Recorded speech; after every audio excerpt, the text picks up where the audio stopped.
గాలిలోకి ఎగరేస్తాడు. ఎగరేసి పట్టుకుంటూ ఉంటాడు కింద పడకుండా. పర్వత శిఖరములను పిరికి ఆడుకోవడం మా వాడికి పొద్దున్నే చేసుకునే వ్యాయామం లాంటిది. బంతి ఆట కింద లెక్కది. శిఖరములతో ఆడుకుంటాడు అలాగా. అంటే ఎంతటి బలవంతుడో, ఎంతటి వేగమున్నవాడో గమనించు. బలం ఉండడం ఒకెత్తండి, బలానికి పక్కన వేగం ఉండడం మరింత ద్విగుణీకృత బలం. అది బలం ఉన్న చోట వేగం ఉండాలని లేదు, వేగం ఉన్న చోట బలం ఉండాలని లేదు. బలము వేగము కూడా ఉన్నాయనుకోండి, చాలా కష్టం ఇంకా పట్టుకోవడం. అంత వేగంగా వచ్చి మీద పడిపోతాడు. అంత వేగమున్నవాడు, అంత బలమున్నవాడు మా అన్నయ్య. బహవః సారవంతశ్చ వనేషు వివిధాద్రుమాః వాలినా తరసా భగ్న బలం ప్రథయతాత్మనః. మా అన్నయ్య పచ్చగా ఉన్నటువంటి ఆకులతో ఉన్న సాలవృక్షముల దగ్గరికి వెడతాడు. వెళ్ళి ఆకాశం అంతెత్తు పెరిగిపోయి కొమ్మలతో రెమ్మలతో పచ్చి ఆకులతో ఉన్న సాలవృక్షం దగ్గరికి వెళ్ళి దాన్ని మొదలు పట్టుకుని ఒకసారి ఊపుతాడు. ఊపి పైకి చూస్తాడు. చూస్తే అపర్ణః, ఇహ ఆకులు ఉండవు ఆ చెట్టుకి, అన్ని ఆకులు కింద పడిపోతాయి. పచ్చాకు పడ్డం చాలా కష్టం, పచ్చాకు ఊడదు. కానీ మా అన్నయ్య సాలవృక్షాన్ని కదిపితే ఆకులన్నీ ఊడి కింద పడిపోతాయి. అంతటి మహాబలవంతుడు. అంటే ఏమిటి? నిన్ను నమ్మి నేను వెళ్ళొచ్చా? నేను వెళ్ళి యుద్ధానికి పిలిచిన తరువాత నువ్వు తట్టుకోలేకపోతే, ఏదో వాలి చంపేస్తానంటున్నావు, మంచిదే పాపం, ఏదో మిత్రత్వంతో. కానీ తీరా అక్కడికి నువ్వు వచ్చి కాళ్ళు చాపావనుకో, నా పరిస్థితి ఏమిటి? వదిలిపెట్టండి నన్ను ఇంకా. కాబట్టి మా అన్నయ్య బలం ఏమిటో ముందు తెలుసుకో. అంటే రాముని మీద కించిత్ అనుమానం ఉంది. రాముని యొక్క బలం మీద పరిపూర్ణమైనటువంటి విశ్వాసం ఉన్నవాడు కాదు. ఈ మాట చెప్పిన తరువాత ఇంకొకటి చెప్తున్నాడు. మహిషోదుందుభిర్నామ కైలాస శిఖర ప్రభ బలం నాగసహస్రస్య ధరయామాస వీర్యవాన్. దుందుభి అని ఆ మాయావి యొక్క తమ్ముడు, వాడికన్నా గొప్పవాడు వీడు. వీడికి 1000 ఏనుగుల యొక్క బలం ఉన్నటువంటి వాడు. 1000 ఏనుగుల బలం ఉంటే వచ్చిన ఇబ్బంది ఏముందండి? దానికి పెద్ద గొడవే ఉంది. ఆయన బలం అయింది, ఆయన తిండి అయింది. కానీ వచ్చిన బాధ ఏమిటంటే బలం ఉంది కాబట్టి రోజు ఎవరో ఒకళ్ళతో యుద్ధానికి వెళ్తాడు. యుద్ధానికి వెళ్ళడానికి ఆయనకి ఈయనకి ఏమీ అభిప్రాయ భేదాలు ఉండక్కర్లేదు. బలవంతులు ఎవరని అడుగుతాడు. బలానా ఆయన బలవంతుడండి అన్నారనుకోండి, నేను పొద్దున్నే వెళ్ళి వాళ్ళ ఇంటి ముందుకు వెళ్ళి జబ్బలు ధరుస్తాడు. వస్తావా రావా, యుద్ధం చేస్తానంటాడు. అంటే ఓడించేయాలంతే. నేను బలవంతుడననేటటువంటి ఒక ఖండకావరం అన్నమాట. కాబట్టి ఈ దుందుబి 1000 ఏనుగుల బలం ఉన్నవాడు కాబట్టి ఒకసారి సముద్రుడి దగ్గరికి వెళ్ళాడు. సముద్రుడు అనంతమై గంభీరంగా ఉంటాడు కాబట్టి ఆయన దగ్గరికి వెళ్ళి జబ్బలు చరిచి అన్నాడు, నువ్వు ఇంత పెద్ద సముద్రుడు ఉన్నావు, ఇంత బలవంతుడు అంటారు, ఇవాల్టితో నీ పొగరనిచేస్తాను, రా యుద్ధానికి అన్నాడు. ఆయన ఏం చేశాడు అంటే ఆయన ఏం చెయ్యక్కర్లేదు. బలం ఉంది కాబట్టి గొడవ పెట్టుకుంటూ ఉంటాడు. అదే రాక్షస ప్రవృత్తి అంటే, అంతకన్నా ఇంకేముండదు. కాబట్టి ఎప్పుడైనా అటువంటి వాడు మీకు కనపడితే మీరేం చేయాలంటే సముద్రుల్లా హిమవంతుల్లా మాట్లాడాలి అని గుర్తుపెట్టుకోండి. తప్ప మీరు యుద్ధానికి వెళ్ళిపోకూడదు, వాళ్ళే మీరు కూడా రెచ్చిపోకూడదు. కాబట్టి సముద్రుడు ఎంత గంభీరంగా మాట్లాడాడంటే ఆయనే గాంభీర్యం సముద్రం అంటే. తత సముద్రో ధర్మాత్మ సముద్ధాయ మహాబల అబ్రవీద్వచనం రాజనం అసురం కలచోదితం. కాలము చేత గ్రసింపబడడానికి సిద్ధపడుతున్నటువంటి ఆ దుందుబికి ఈ కండకావరం పెరిగింది. కాబట్టి సముద్రుడి దగ్గరికి వెడితే సముద్రుడు లేచన్నాడు, నీతో నేనేమి యుద్ధం చేస్తానయ్యా? సమర్థో నాస్మితే దాతుం యుద్ధం యుద్ధ విశారద శ్రూయతాం చాభిదాస్యామి ఎస్తే యుద్ధం ప్రదాస్యతి. శైలరాజో మహారణ్యే తపస్వి శరణం పరం శంకర శ్వశురో నామ్నా హిమవానితి విశ్రుత గుహప్రశ్రవణోపేతో బహుకందర నిర్ఝర స సమర్థస్తవ ప్రీతిం అతులాం కర్తుమాహవే. ఉత్తర దిక్కున హిమవంతుడున్నాడు. హిమవంతుడు చాలా పెద్ద పర్వతం. ఋషులందరూ ఆయన్ని ఆశ్రయించి ఉంటారు తపస్సు చేసుకోవడానికి. ఆ హిమవత్ పర్వతం మీద ఉంటారు. ఆయన యందు పెద్ద పెద్ద గుహలున్నాయి. అనేకమైన నదులు పుట్టి ఆయన మీద ప్రవహిస్తూ ఉంటాయి. అంత బలవంతుడు. పైగా శంకరుడికి మామగారు. కాబట్టి ఆ హిమవంతుడి దగ్గరికి వెళ్ళి అడుగు, ఆయన చేస్తాడు యుద్ధం. నీలాంటి వాడితో నేనేం యుద్ధం చేస్తాను? కాబట్టి నాతో యుద్ధం అక్కర్లేదు, నేనే చెప్తున్నానుగా చేయలేనని ఆయన దగ్గరికి వెళ్ళాను. వాడు వెంటనే అయితే నువ్వు చేయలేవన్నమాట. కాబట్టి ఓడిపోయినట్టే. వాడికి అక్కడతో ఆ కోరిక తీరిపోయింది. కాబట్టి ఇప్పుడు కానీ వాడికి ఆ ఆ తీట వదిలిపోతూ ఉండాలి. రోజు ఎవరో ఒకళ్ళతో యుద్ధం చెయ్యాలి వాడు. కాబట్టి వాడు హిమవంతుడి దగ్గరికి వెళ్ళాడు. పిలిచి, నువ్వు నాతో యుద్ధం చెయ్యాలి, సముద్రుడు నీ గురించి ఇంత గొప్పగా చెప్పాడు, నేను నీతో యుద్ధానికి వచ్చానన్నాడు. అంటే ఆయన అన్నాడు, దేనికి యుద్ధం? మన ఇద్దరి మధ్య వైరం ఏం లేదు, నిష్కారణంగా నాతో యుద్ధం ఎందుకు అంటే, లేదు నాకు బలం ఉంది, నువ్వు బలవంతుడవో నేను బలవంతుడినో తేలిపోవాలన్నాడు. నీ అంత బలవంతుడిని నేను కాదని నేనే చెప్తున్నాను. నేనేదో తాపసులకి ఆశ్రయం ఇస్తూ ఉంటాను, వాళ్ళు తపస్సు చేసుకుంటూ ఉంటారు నా దగ్గర, నేను అందుకు పనికి వచ్చేవాడినే కానీ ఇలా యుద్ధాలు అవినే చేయలేను అన్నాడు. నువ్వు యుద్ధం అన్నా చెయ్యి, నాతో యుద్ధం చేసేవాడిని అన్నా చూపించన్నాడు. అదో పెద్ద విచిత్రమైనటువంటి విషయం. ఒక్కొక్కడి స్థితి, రాక్షసత్వం అన్న మాట అంత ప్రబలంగా ఉంటుంది వాళ్ళలో ఉండేటటువంటి మనఃప్రవృత్తి. అంటే ఆయన అన్నాడు, వాలీనామ మహాప్రాజ్ఞ శక్రతుల్య పరాక్రమ అధ్యాస్తే వానర శ్రీమాన్ కిష్కింధాం అతుల ప్రభాం స సమర్థో మహాప్రాజ్ఞ తమ యుద్ధ విశారద ద్వంద్వయుద్ధం మహద్దాతుం నముచేరివ వాసవ. నముచికి ఇంద్రుడికి యుద్ధం జరిగితే ఎలా ఉంటుందో అలా ఉంటుంది నువ్వు వాలితో యుద్ధం చేస్తే. కిష్కింధారాజ్యాన్ని పరిపాలన చేస్తున్నాడు, మహాబలవంతుడు, నీకు తగినవాడు, ఆయనతో యుద్ధం చేయి, మీ ఇద్దరికి సరిపోతుంది, బాగుంటుంది, నేను నాతో ఎందుకు, అక్కడికి వెళ్ళన్నాడు. అంటే మళ్ళీ ఒక్క గంతులో అక్కడి నుంచి ఇక్కడికి వచ్చాడు. కానీ పాపం అప్పటికే తిరిగాడు కదండి. మరి ఓసారి సముద్రుడి దగ్గరికి వెళ్ళాడు, ఓసారి హిమవంతుడి దగ్గరికి వెళ్ళాడు. దేనికి? ఓ పుణ్యమా పురుషార్థమా? గొడవ తెచ్చుకోవడానికి వెళ్ళాడు. గొడవ పెట్టుకోలేదు వాళ్ళు గొడవ పెట్టుకోలేదన్న కక్ష కడుపులో ఉండిపోయింది. వాళ్ళు గొడవ పెట్టుకోలేదు, ఇవాళ నాకు యుద్ధం చేయడానికి ఒక్కడ దొరకలేదు, సూర్యాస్తమయం అయిపోయింది. వాడికి ఎంత బాధో చూడండి. ఏదో ఇవాళ నేను అయ్యో ఒక్క గుడికి వెళ్ళలేదు, ఒక్క గోపురానికి వెళ్ళలేదు, రామాయణంలో ఒక్క శ్లోకం చదవలేదు, ఒక్కసారి రామనామం రాయలేదు, రామరామ అనలేదు, ఇవాళంతా ఏమిటో ఇలా గడిచిపోయింది అని భక్తుడు విసుక్కున్నట్లు వాడికి చాలా కోపం వచ్చింది. సూర్యాస్తమయం అయిపోయింది, ఒక్కడు గొడవకు వచ్చిన వాడు లేడు, ఒక్కడితో యుద్ధం దొరకలేదు, చీకటి పడిపోయింది. వీడు వస్తాడో రాడో, పడుకున్నాడో ఏమో. కాబట్టి ఇప్పుడు రెచ్చగొట్టడానికి కిష్కింధ వెళ్ళాడు. అప్పటికే బాగా చీకటి పడిపోయింది, ఊరుకోవచ్చు. కానీ రేపు పొద్దున మళ్ళీ ఎక్కడికైనా వెళ్ళిపోతానంటాడేమో అని కంగారు, యుద్ధానికి ముందే సిద్ధం చేసేసుకుంటే పోతుందని. అంటే ఎంత వెర్రిగా ఉంటారో చూడండి ఒక్కొక్కళ్ళ మనస్తత్వం. మీరు ఇవి చూసి, రామాయణం చూసి అలా ఉంటారనుకోకండి. నేను పేర్లు చెప్తే బాగుండదు, పేపర్లలో చదవట్లా మీరు? ఎంతమందో ఇలాంటి వాళ్ళు. కాబట్టి అయిన దానికి కాని దానికి జబ్బలు చదవడం, రా నాతో అంటూ ఉండడం, ఎంత రాక్షసత్వంతో ఉంటారు. కిమర్థం నగరద్వారం ఇదం వృద్ధ్వా వినర్దసి దుందుబే విదితో మేసి రక్ష ప్రాణాన్ మహాబల. వాలి ఈ దుందుబి చేసినటువంటి హడావిడి విన్నాడు. ఆయన వచ్చినవాడు ఊరుకున్నాడా? ఒక మహిష రూపంలో వచ్చాడు. వచ్చి ఒక పెద్ద మహానాదం ఒకటి చేశాడు. ఆ కిష్కింధంతా చెట్లున్నాయి, ఆ చెట్లన్నీ విరగ్గొట్టేస్తున్నాడు. గిట్టలతో భూమినంతటినీ కూడా ఇలా దున్నేసి ఆ పైకి మట్టి రేపేసి భూమిని బద్దలు చేసేస్తున్నాడు. ఆ బలంతో ఆ నగర ద్వారాన్ని భేదించేస్తున్నాడు, బద్దలు కొడుతున్నాడు.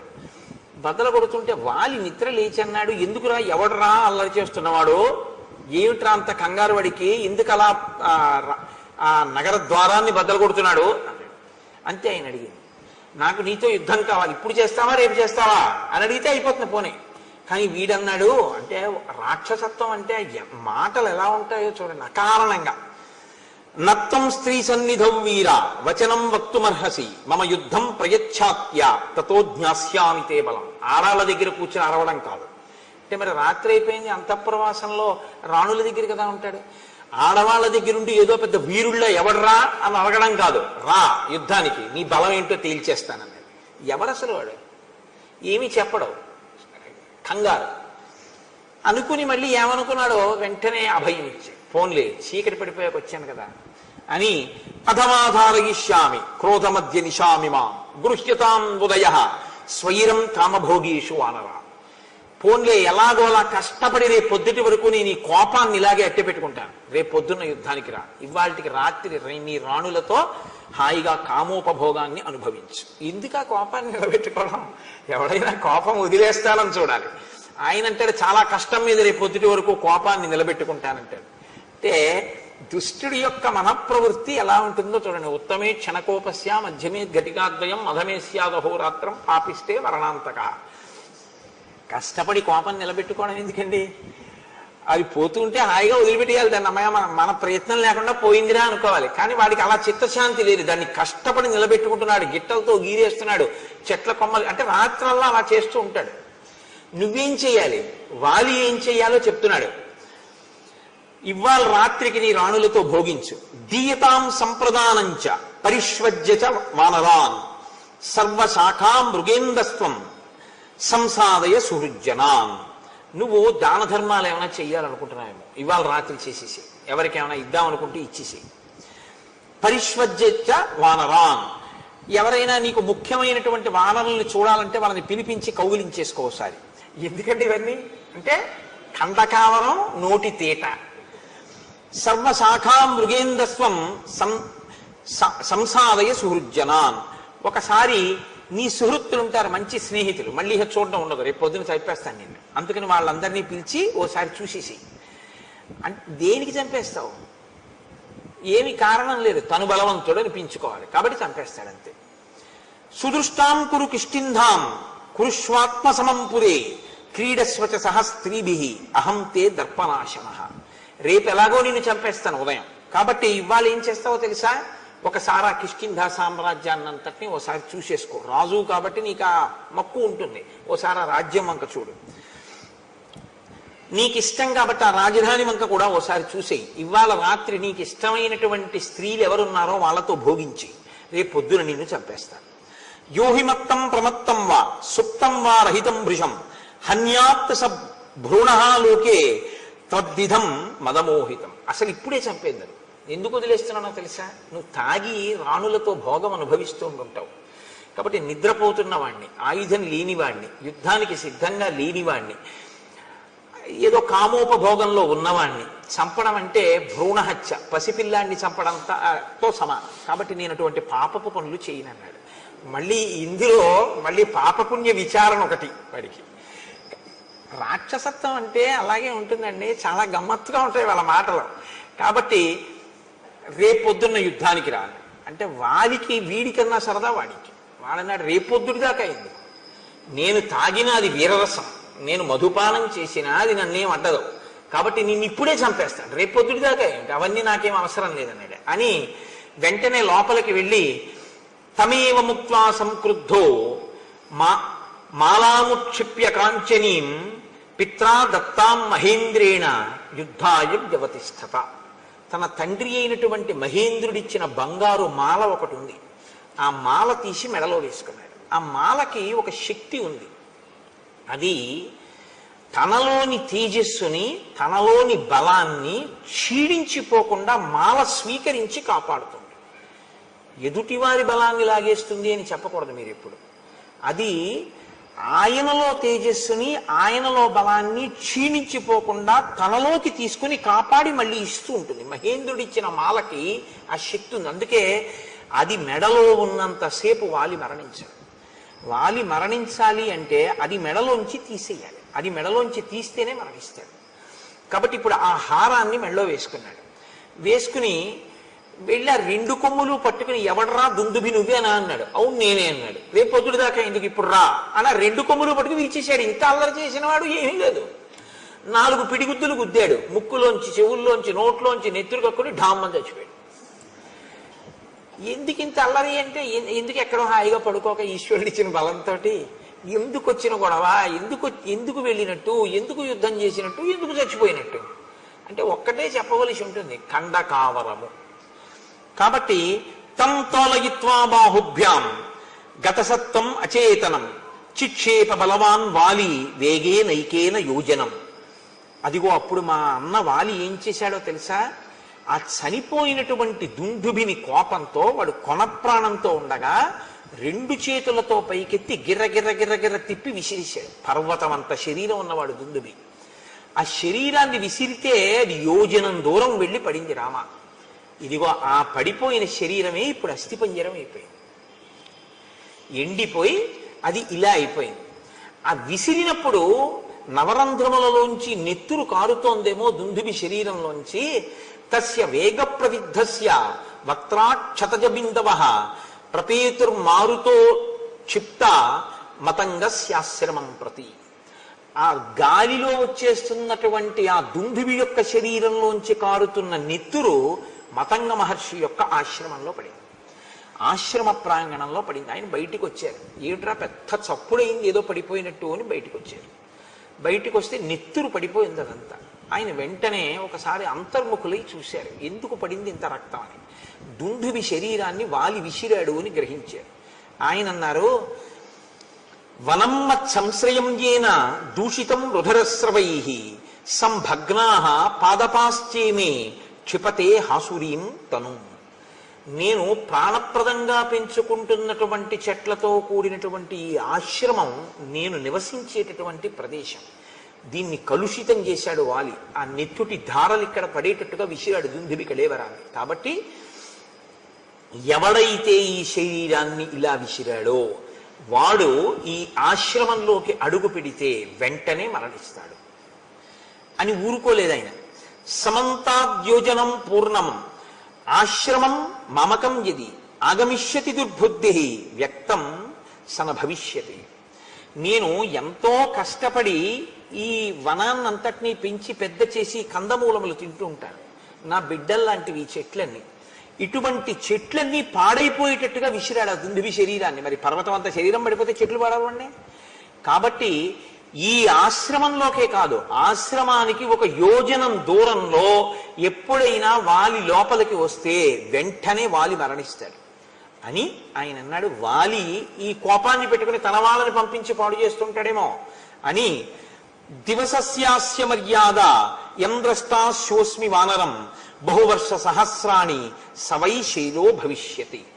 వాలికి సంబంధించినటువంటి వాళ్ళు, వాలి సైన్యంలో ఉన్నవాళ్ళు కానీ వాలి పరివారంలో ఉన్నవాళ్ళు కానీ ఎవరైనా ఒక్కరోజు సమయం ఇస్తున్నారు. ఇప్పటికిప్పుడు వెళ్ళిపోమంటే వెళ్ళిపోరు. కాబట్టి 24 గంటలలో వాళ్ళు ఇక్కడ ఉన్నటువంటి ఈ ఋష్యమూక పర్వత శిఖరములన్నిటి నుంచి ఖాళీ చేసి వెళ్ళిపోవాలి. అలా కాని వెళ్ళకపోతే వాళ్ళు ఈ ఋష్యమూక పర్వతాల మీద ఉంటే నేను తిరుగుతున్నప్పుడు వాళ్ళు నా కంట పడగానే వాళ్ళు కొన్ని సంవత్సరముల పాటు శిలలైపోతారు అన్నాడు. అనేటప్పటికీ వాలికి సంబంధించినటువంటి వానరుల పర్వతం అంతా ఖాళీ చేసి కిష్కిందకి వెళ్ళిపోయారు. అంతమంది వానరులు ఋషిమూక పర్వతం నుంచి వస్తే చూసి వాలి అన్నాడు, మీ అందరు ఎందుకు వచ్చారన్నాడు. మహర్షి శపించారన్నాడు. ఆయన పరుగెత్తుకుంటూ వెళ్ళి మతంగ మహర్షి యొక్క కాళ్ళ మీద పడ్డాడు. పడితే మతంగ మహర్షి క్షమించలేదు. అలా కుదరదు, నీకు ఈ శాపం ఉంటుంది అని చెప్పి ఆయన లోపలికి వెళ్ళిపోయారు. కాబట్టి మా అన్నకి భయం. కాబట్టి మా అన్న ఎప్పుడూ ఈ దరిదాపులకు రాడు. అందుకని నేను ఈ ఋష్యమూక పర్వతం మీద మతంగ మహర్షి యొక్క ఆశ్రమం చుట్టూ ఉన్నటువంటి ప్రాంతంలో ఇక్కడ బ్రతుకుతున్నాను. కాబట్టి రామ, ప్రాణములు గుప్పెట్లో పెట్టుకుని ఉన్నాను.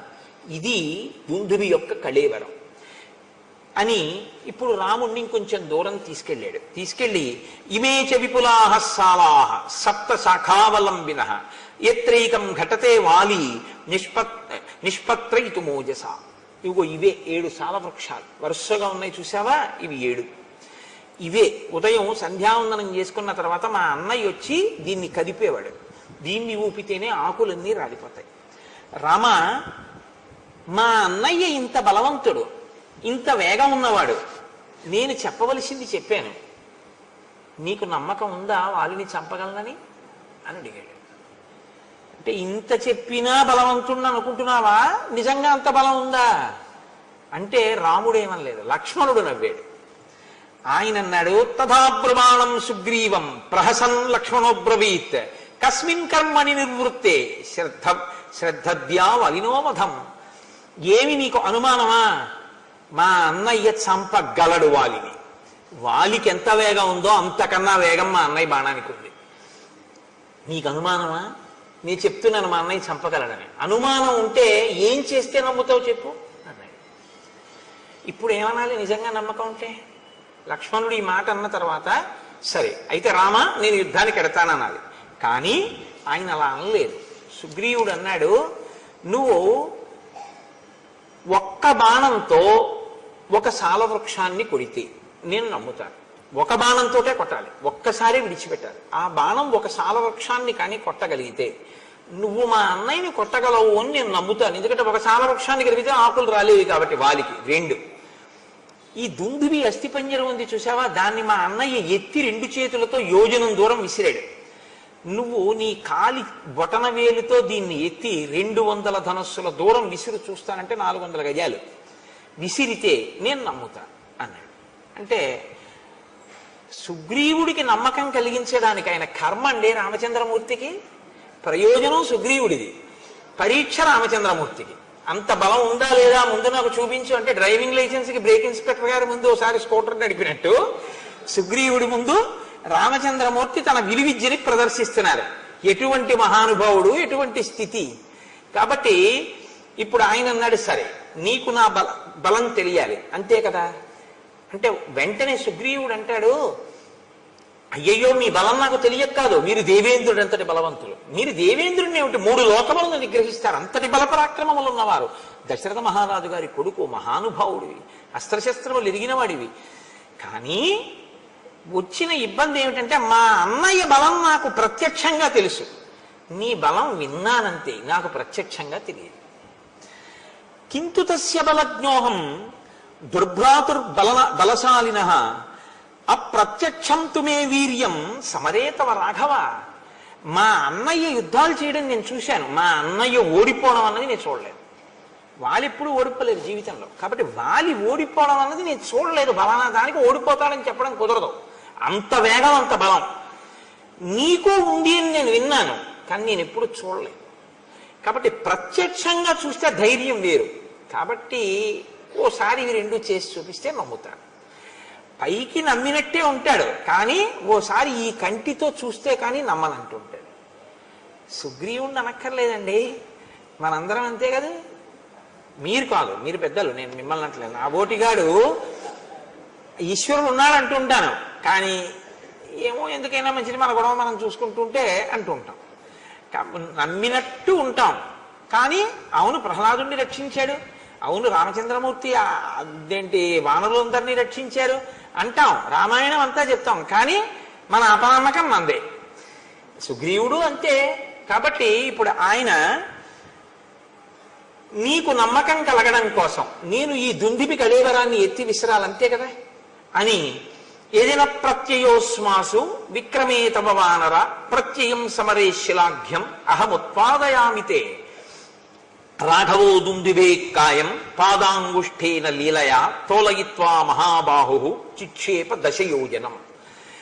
వాలి 2 చేతులతో ఎత్తి గిరగిరా తిప్పి 1 యోజనం విసిరినటువంటి దుందువి యొక్క కళేబరాన్ని రామచంద్రమూర్తి తన కాలి బొటన వేలితో పైకెత్తి దశయోజనం చిక్షేప దశయోజనం 10 యోజనముల దూరం విసిరిశారు కాలి బొటన వేలితో. నమ్ముతావా అన్నాడు. అంటే ఆయన అన్నాడు, అప్పుడు మా అన్నయ్య చంపినప్పుడు అది పచ్చిగా ఉంది, మాంసంతో ఉంది, నెత్తుడితో ఉంది, బరువుగా ఉంది, ఎత్తి యోజనం విసిరాడు. ఇప్పుడు చాలా కాలం అయిపోయింది, ఎండిపోయింది, అస్థిపంజరం అయిపోయింది, దాన్ని నువ్వు బొటన వేలుతో విసిరావు 10 యోజనాలు. ఒక్క సాలవృక్షాన్ని కూడా కొట్టు ఒక బాణంతో, కొడితే నమ్ముతాను అన్నాడు. అంటే ఇంకా ఇప్పటికీ కూడా పూర్తిగా నమ్మకం కలగలేదు. వెంటనే రాముడు స గృహీత్వా ధనుర్ఘోరం శరమేకంచమానద సాలముద్దిశ్య చిక్షేప జాస్వనై పురయం దిశ స విసృష్టో బలవత బాణ స్వర్ణ పరిష్కృత భిత్వా సాలాన్ గిరిప్రస్థే సప్త భూమిం విదేశ ప్రవిష్టశ్చ ముహూర్తేన ధరాం భిత్వా మహాజవ నిష్పత్య చ పునస్తూర్ణం స్వతూణీం ప్రవివేశ తాన్ దృష్ట్వా సప్త నిర్భిన్నాన్ సాలాన్ వానరపుంగవ రామస్య శరవేగేన విస్మయం పరమంగతః. నీకు నమ్మకం కల్పించడానికి ఒక సాలవృక్షం కొట్టాలి ఒక బాణంతో, అంతే కదా అని ఒక ఘోరమైన బాణాన్ని తన అమ్ముల పొదలోంచి తీసి వింటినారికి సంధించి ఆకర్ణాంతము లాగి ఆ బాణాన్ని సాలవృక్షముల మీదకి ప్రయోగించాడు రాముడు. అది ఒక ముహూర్త కాలంలో, అంటే అనే లోపల 7 సాలవృక్షములను కొట్టి ఎదురుగుండా ఉన్న పర్వతము యొక్క శిఖరములను కొట్టి పాతాళలోకంలోకి వెళ్ళి పాతాళలోకాన్ని దర్శించి మళ్లీ పైకొచ్చి రామచంద్రమూర్తి యొక్క అమ్ముల పొదిలోకి చేరిపోయింది ఒక ముహూర్తం. ఇది చూశాక చూసి ఒక్కసారి విస్మయం పరమంగతః. అబ్బా, ఇంత వేగమా రాముడి బాణానికి! మా అన్నయ్యదే వేగం అనుకున్నాను.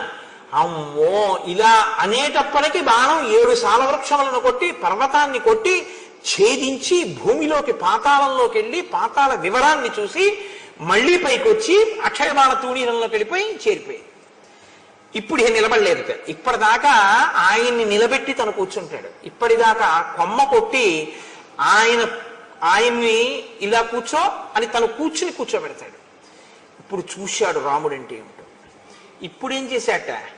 సమూర్జ్ఞ న్యపతద్ధూమౌ ప్రలంబీకృత భూషణ సుగ్రీవ పరమప్రీతో రాఘవాయ కృతాంజలి. ఇప్పుడు ఆయన ముందు ఇలా వంగిపోయాట. వంగిపోయి 2 చేతులతో అంజలి ఘటిస్తే ఆభరణములు వ్రేలాడాయి అన్నారు మహర్షి. ఎంత పెద్ద మాట చూడండి. ఇప్పుడు నేను నా మెడలో ఉన్న రుద్రాక్ష హారం నా మెడలోనే నా గుండెల మీద ఇలాగే ఉందనుకోండి, నేను బాగా వంగలేదు అని గుర్తు. ఇది ఉందా, ఊడిపోయిందా?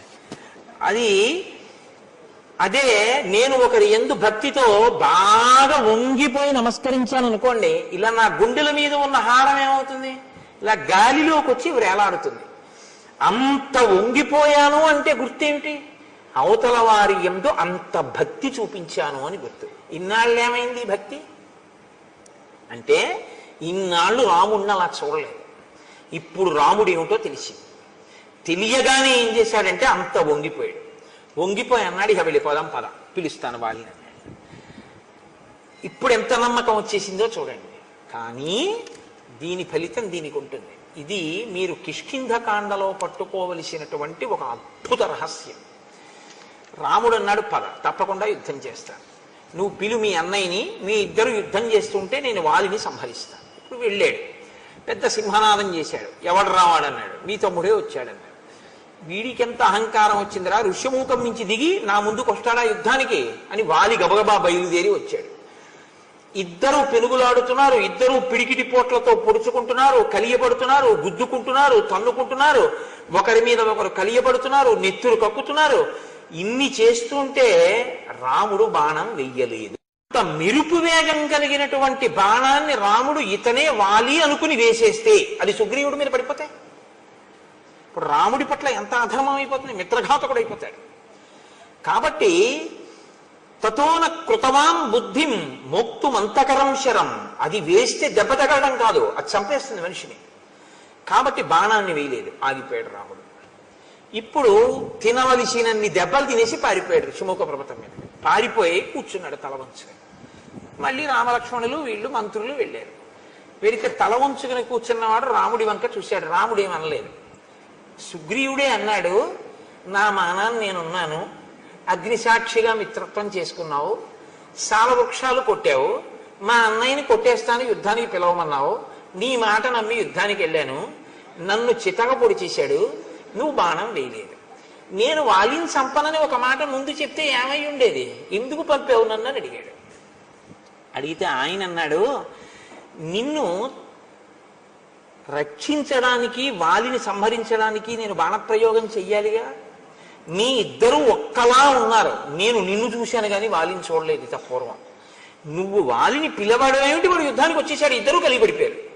ఇద్దరూ కలిగిపడిపోయిన తర్వాత ఎంత పరికించి చూసినా ఇద్దరూ ఒక్కలాగే కనపడుతున్నారు. ఎవరు వాలో ఎవరు సుగ్రీవుడో నాకు తెలియలేదు. నిజం కూడా అంతేనండి, ఇద్దరు అలా ఉంటారు వాలి సుగ్రీవులు. కాబట్టి ఇద్దరూ అలా ఉన్నారు కాబట్టి నేను ఎవరో తెలియలేదు. పైగా మల్ల యుద్ధం చేసేటప్పుడు ఎలా ఉంటుందంటే, ధనుర్వేదంలో బాణప్రయోగం చేసుకునేటప్పుడు ఒకరి ముందు ఒకరు నిలబడి ఉంటారు. ఇటుపక్క ఒకరి నుంచి ఉంటే అటుపక్క ఒకరి నుంచి ఉంటారు. ఆయన రథం నుంచి ఈయన మీదకి బాణాలు వేస్తూ ఉంటాడు. ఏదో కొంత పరికించే అవకాశం ఉంటుంది. మల్ల యుద్ధంలో అలా ఉండదు. కింద పడుతూ ఉంటారు, మీద పడుతూ ఉంటారు, దుల్లుతూ ఉంటారు, గుద్దుకుంటూ ఉంటారు, కొట్టుకుంటూ ఉంటారు, పూడ్చుకుంటూ ఉంటారు, అరుచుకుంటూ ఉంటారు, అటు తిరుగుతూ ఉంటారు, ఇటు తిరుగుతూ ఉంటారు. ఎవడని తెలుస్తుంది? తెలియకుండా ఇతనే వాళ్ళనుకుని వేసేశాకని సుగ్రీవుడైతే అందుకు నేను వేయలేదన్నాడు. అంగీకరించాడు సుగ్రీవుడు. కానీ ఇప్పుడు మళ్ళీ వెళ్ళు మీ అన్నయ్య దగ్గరికి అన్నాడు. అయ్య బాబోయ్ అని భయం వేయదే. కాబట్టి నువ్వు బెంగ పెట్టుకోకు లక్ష్మణ, అదిగో ఆ పర్వత చర్యల కింద గజపుష్పీం ఇమాం పుల్లాం ఉత్పాట్య శుభలక్షణాం కురు లక్ష్మణ కంఠేస్య సుగ్రీవస్య మహాత్మనః. అదిగో అక్కడే నాగకేసరపు లత ఒకటి పుష్పించినటువంటిది పెరిగి ఉంది.